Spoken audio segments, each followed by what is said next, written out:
ನಾನು ಸುಳೆ ಮಗ ಬೋಳಿ ಮಗ ಸ್ಟಾರ್ಟ್ ಮಾಡ್ತೇನೆ.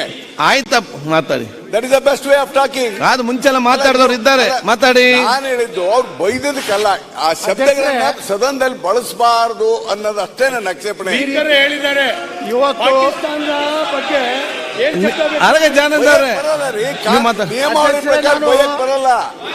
ತಾವು ಅಧ್ಯಕ್ಷರೇ ಬೈಯಕ್ ಬರೋದಿಲ್ಲ.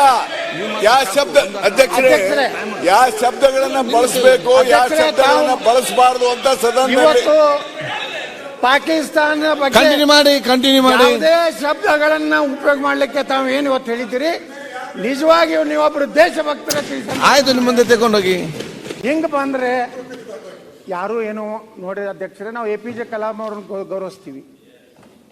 ಅವ್ರನ್ನ ಈ ದೇಶದ ರಾಷ್ಟ್ರಪತಿ ಮಾಡೋದವರು ನಾವೇ ಭಾರತೀಯ ಜನತಾ ಪಾರ್ಟಿಯವರು ಅಧ್ಯಕ್ಷರೇ.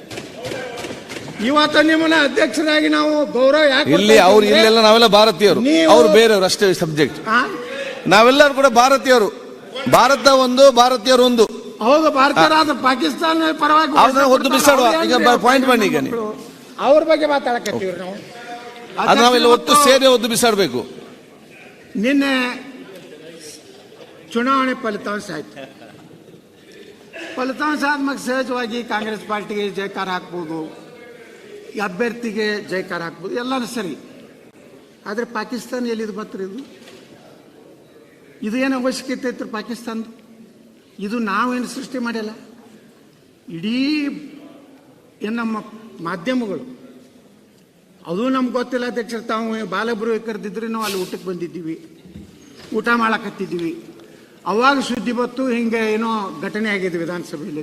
ಅಲ್ಲ, ನಾನು ಬಾಲಬ್ರಿಗೆ ಯಾಕೆ ಕರೆದಂತ ಹೇಳಿದ್ರೆ, ಇಲ್ಲ ನೀವೆಲ್ಲ ಕೂಡ ಯಾವ ಯಾವ ಹೋಟೆಲ್ ಅಲ್ಲಿ ಹೋಗಿ ಬಾಡಿಗೆಯಲ್ಲಿ ಕೂತ್ಕೊಂಡು, ಈಗ ನಿಮ್ಮ ಸ್ವಂತ ಮನೆ ಅದು, ಅಲ್ಲಿ ಬಂದು ಊಟ ಮಾಡಿ ಅಂತ ಕರೆದಿದ್ದೆ. ಇಲ್ಲ, ಒಳ್ಳೆ ಕೆಲಸ ಮಾಡ್ರಿ ಅಧ್ಯಕ್ಷರೇ. ಅಲ್ಲಿ ಜೂಜಾಟ ಒಂದು ಅವಕಾಶ ಕೊಡ್ಬೇಡ್ರಿ ಅಷ್ಟೇ.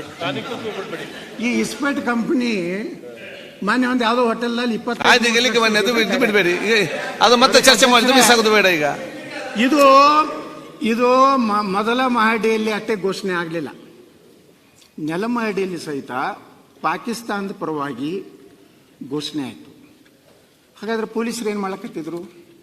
ಅಲ್ಲಿ ಒಟ್ಟೆ ಇಂಥ ಯಾವುದು ಒಂದು ಸಮುದ್ರದಂಗೆ ಜನ ಬತ್ತು. ಪಾಪ 3 ಮಂದಿ ರಾಜ್ಯಸಭಾ ಸದಸ್ಯರಾದ್ರೆ ಅಷ್ಟು ಜನ ಬಂದಿರಲಿಲ್ಲ. ಒಂದೇ ಸಮುದಾಯದವ್ರ ಒಳಗೆ ಬಂದು ಈ ರೀತಿ ಘೋಷಣೆ ಕೊಡೋದು, ಇದರ ಅರ್ಥ ಏನು? ಅಂದ್ರೆ ಕಾಂಗ್ರೆಸ್ಸಿನ ಮಾನಸಿಕತೆ ಏನು? ಯಾವುದೋ ಒಂದು ಕೋಮನ್ನ ವೋಟ್ ಬ್ಯಾಂಕಿನ ಸಲುವಾಗಿ ಪ್ರಚೋದನೆ ಮಾಡೋದ್ರಿಂದ ಇವತ್ತು ಕಾಂಗ್ರೆಸ್ಸು ಇದೊಂದು ದೇಶ ವಿರೋಧಿ ಚಟುವಟಿಕೆಗೆ ಕುಮ್ಮಕ್ಕ ಕೊಡ್ತಾ ಇದೆ ಅಂತ ನೇರವಾಗಿ ನಾನು ಆರೋಪವನ್ನು ಮಾಡ್ತಾ ಇದ್ದೇನೆ ಅಧ್ಯಕ್ಷರೇ. Thank you. ಇವತ್ತು ಅಧ್ಯಕ್ಷರೇ, ಮೊನ್ನೆ ನೀವೊಂದು ನಿರ್ಣಯ ಮಾಡಿದ್ರಲ್ಲಿ, ನಮ್ಮ ಕರ ನಮ್ಮ.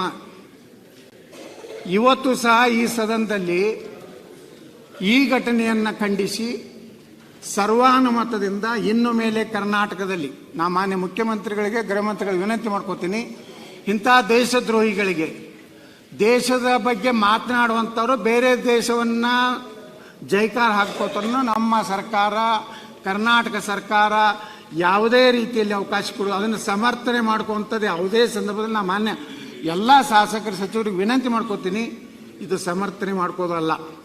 ನೀವು ಹಿಂಗೆ ಸಮರ್ಥನೆ ಮಾಡ್ಕೋತ ಬಂದೇ ಲೋಕಸಭೆಯಲ್ಲಿ ವಿರೋಧ ಪಕ್ಷ ನಾಯಕ ಸ್ಥಾನಕ್ಕೂ ಅನರ್ಹರಾಗಿದ್ದೀರಿ. ರಾಜ್ಯಕ್ಕೆ ಬಿಟ್ಟು ಬಿಡಿ. 2024 ಈ ದೇಶದಲ್ಲಿ ಉಳಿದಿಲ್ಲ. ನ್ಯಾಷನಲ್ ಇಂಟ್ರೆಸ್ಟ್, ದೇಶದಲ್ಲಿ ಸ್ಟೇಟ್ ಇಂಟ್ರೆಸ್ಟ್ ಮಾತ್ರ. ಕಾಂಗ್ರೆಸ್ ಇವತ್ತು ಒಂದ್ ರೀತಿ ಪಾಕಿಸ್ತಾನ ಏಜೆಂಟರಾಗಿ ಪಾಕಿಸ್ತಾನದ ದೇಶದ ಒಂದು ಈಗ ನೋಡಿ, ನೀವು ಡೈವರ್ಟ್ ಮಾಡ್ಲಿಕ್ಕೆ ಹೋಗಬೇಡಿ. ಈ ರೀತಿ ಮಾತಾಡಿದ್ರೆ ಆಗುದಿಲ್ಲ. ನೀವು ನಿಮ್ಮ ಟಾರ್ಗೆಟ್ ಯಾರು ಅಂತ ಆಲೋಚನೆ ಮಾಡಿ ರಾಜ್ಯಕ್ಕೆ ಒಂದು ಬೆಳೆಸಲಿಕ್ಕೆ ಹೋಗಬೇಡಿ.